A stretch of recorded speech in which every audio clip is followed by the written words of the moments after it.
Now, before we end this show for this week, I thought there's an issue that we should talk about. Let me begin by a simple question. How young is too young to be on social media? These platforms allow anyone who's 13 or above to sign up, but is 13 really an appropriate age to be on social media, to be exposed to everything that these platforms come with? A few weeks ago, the Surgeon General of the United States, Vivek Murthy, said he believes 13 is too young. Why? Because at that age, kids are still developing their identity. That's Murthy's point of view. But come to think of it, maybe Murthy is right. Even elevators don't recommend children under 12 to use lifts unaccompanied.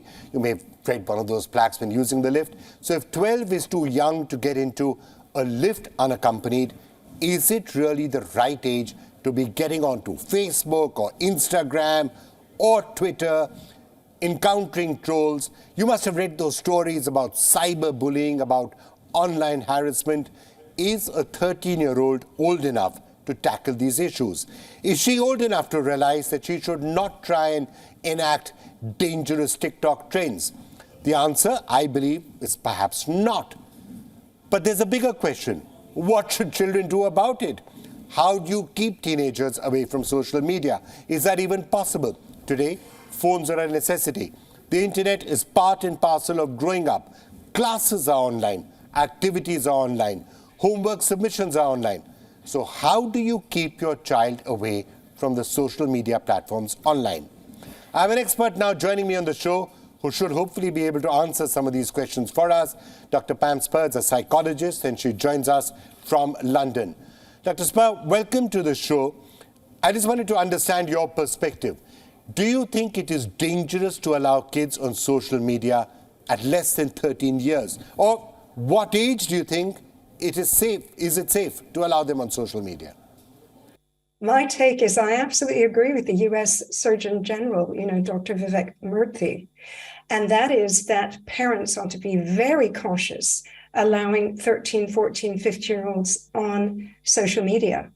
And there's a number of reasons. We could start with first brain development.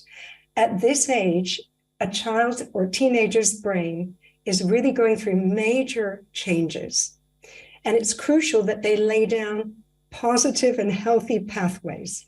We talk about things like NLP, neuro-linguistic programming, how we learn thought processes.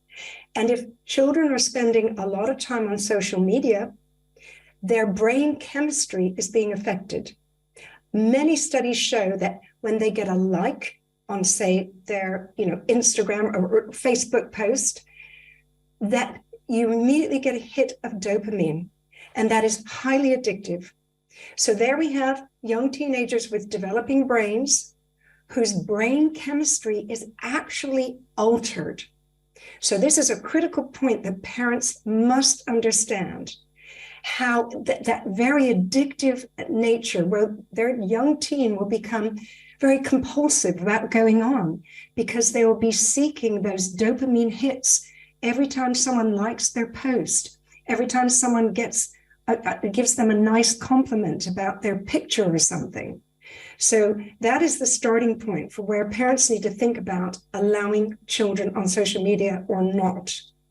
Now, Dr. Spur, you said 15 or 16 years of age. And of course, you could argue that even adults get dopamine hits on Instagram or Facebook or Twitter. So this is something that could actually continue your entire life. You can get addicted to some of these phenomena, even when you're much older.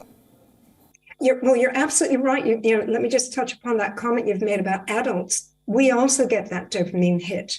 But hopefully, because our main brain changes occur between sort of 13 and 19, that those secondary brain changes from obviously in infancy from 1 to 5, we get massive brain development.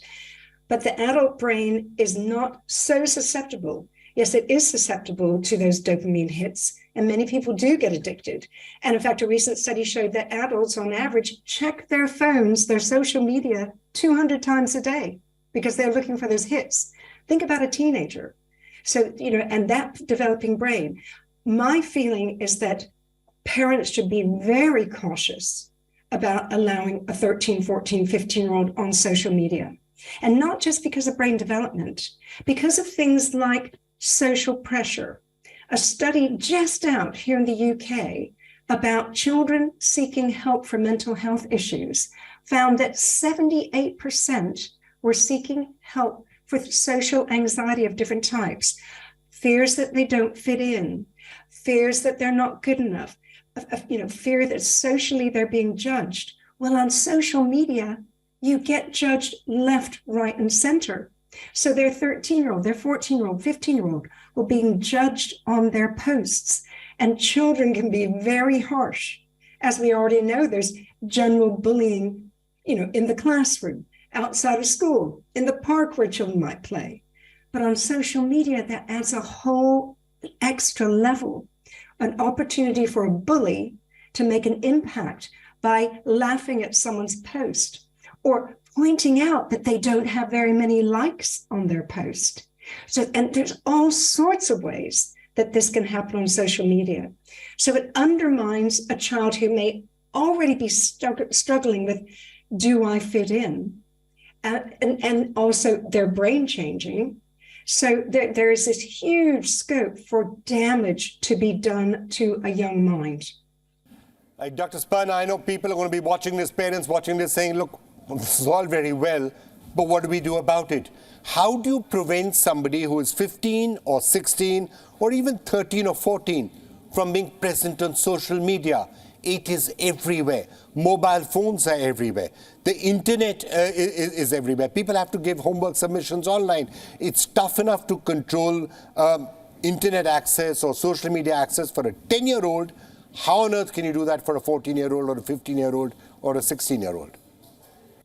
It is. You're absolutely right. Parents really struggle with this issue. I get asked that all the time on my website.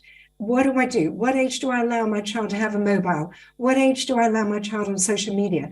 How do I control it? Well, it's like anything else in your child's life. You have to have a good relationship with your child where you listen to them, but ultimately you are the parent and you set boundaries. And that can be very hard when perhaps a parent has indulged and spoilt their younger child, and suddenly they've got the teenager who's used to being sort of indulged and spoiled, where you really want to set those boundaries now because the whole world of social media is kind of beyond your control once the child is on it. So you need to have that, even if you feel you haven't had that good, respectful relationship with your child, it's never too late to set that. You talk to them. You talk to them and you listen to them. And you then express where your concerns are. You let them know that if they get bullied, if they're feeling bad on social media, they must tell you. This is the key thing. Once you establish that communication, you're much more likely to have your child say to you, oh, I've just had a terrible, time on my Facebook. People telling me I'm not good, people telling me I'm ugly, that kind of thing. They're much more likely to come to you. And then ultimately, you have to control it. You need to use those parental locks.